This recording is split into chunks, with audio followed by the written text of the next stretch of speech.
నల్గొండలో పాలకూరి అశోక్ గౌడ్ అరెస్ట్ అయ్యారు. ఇటీవల పట్టభద్రుల ఎమ్మెల్సీ అభ్యర్థిగా పోటీ చేస్తున్న అశోక్ గౌడ్ జూన్ 6న నల్గొండలో ఎన్టీఆర్ విగ్రహానికి నిప్పు పెట్టాడు. సీసీ కెమెరాల్లో రికార్డ్ అయిన దృశ్యాల ఆధారంగా కేసు నమోదు చేసిన పోలీసులు అశోక్ గౌడ్ ను అరెస్ట్ చేశారు. ప్రజల మధ్య ప్రాంతాల మధ్య విద్వేషాలు రెచ్చగొట్టే పథకంలో భాగంగా కుట్రకు తెరలేపిన అశోక్ గౌడ్ ను పోలీసులు అదుపులోకి తీసుకున్నారు. అతనితో పాటు ప్రణీత్ అనే మరో వ్యక్తిని అరెస్ట్ చేసినట్లు పోలీసులు తెలిపారు.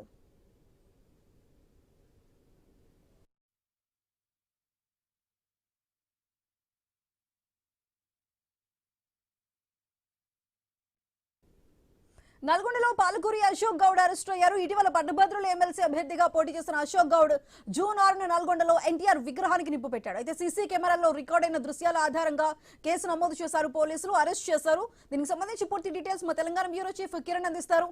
కిరణ్, చెప్పండి, అశోక్ గౌడ్ అయితే పోలీసులు అదుపులోకి తీసుకున్నారు, అరెస్ట్ చేశారు. అసలు ఏ సెక్షన్ల కింద పోలీసులు కేసు నమోదు చేశారు?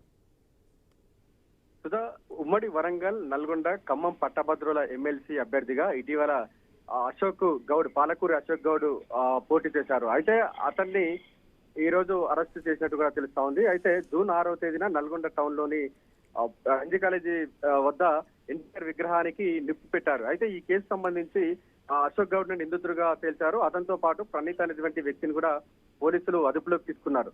అయితే జూన్ 6వ తేదీన హైదరాబాద్ సంబంధించి రెండు తెలుగు రాష్ట్రాల మధ్య విద్వేషాలకు సంబంధించి ఇష్యూ నడుస్తా ఉన్న పరిస్థితులు మనం చూసాం. అయితే ప్రొఫెసర్ నాగేశ్వరరావు అరెస్ట్ సంబంధించి అక్కడ ఏదైతే ఏపీ ప్రభుత్వంపై కూడా తెలంగాణకు సంబంధించిన నేతలు ఫైర్ అయ్యారు. ఆ నేపథ్యంలోనే రెండు తెలుగు రాష్ట్రాల మధ్య వివాదాలు, విద్వేషాలు రెచ్చగొట్టే వ్యాఖ్యలు చేసినటువంటి నేపథ్యంలో ఆ సమయంలో జూన్ 6వ తేదీ రోజున నల్గొండ టౌన్ లోని ఎన్టీఆర్ విగ్రహానికి పెట్రోల్ తో నిప్పు పెట్టినటువంటి ఘటన చోటు చేసుకుంది. అయితే ఆ కేసును గా తీసుకున్నటువంటి పోలీసులు అశోక్ గౌడ్ ను కూడా నిందితుడిగా తేల్చారు. అయితే ఆ సమయంలో జూన్ 6వ తేదీ 3:40 ఎన్టీఆర్ విగ్రహానికి నిప్పు పెట్టినట్టుగా కూడా అక్కడ ఉన్నటువంటి సీసీ కెమెరాల్లో రికార్డ్ అయింది.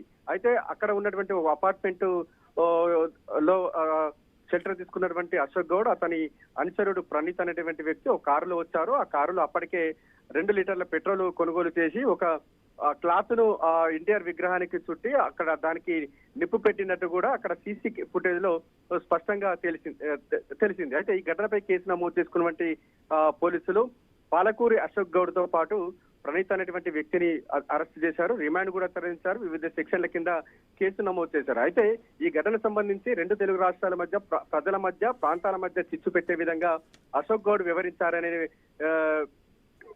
కూడా పలు సెక్షన్ల కింద కేసు నమోదు చేశారు. ఎవరైనా మత విద్వేషాలను, ప్రాంతీయ మధ్య విద్వేషాలను రెచ్చగొట్టిన కఠిన చర్యలు తప్పవని ఇప్పటికే జిల్లా చంద్ర పవార్ హెచ్చరికలు జారీ చేశారు. చట్ట విరుద్ధమైన చర్యలకు పాల్పడిన, శాంతి భద్రతలకు విఘాతం కలిగిన సహించేది లేదంటూ కూడా ఆయన హెచ్చరికలు కూడా జారీ చేశారు. మొత్తానికైతే ఉమ్మడి నల్గొండ, వరంగల్, ఖమ్మం పట్టభద్రుల ఎమ్మెల్సీ అభ్యర్థిగా పోటీ చేసినటువంటి పాలకూరి అశోక్ గౌడ్ ప్రస్తుతో కూడా నల్గొండలో చర్చనీయాంశంగా మారిన పరిస్థితి అయితే ఉంది. అయితే మొత్తానికి అతను లెక్చరర్ గా పనిచేస్తున్నాడు. ఒక చదువుకున్న విజ్ఞాని కూడా ఈ విధమైన చర్యలకు పాల్పడడంపై కూడా ఇప్పుడు సర్వత్రా విమర్శలు వస్తున్నాయి, సర్వత్రా చర్చ కూడా జరుగుతా ఉంది. Right Kiran, thank you.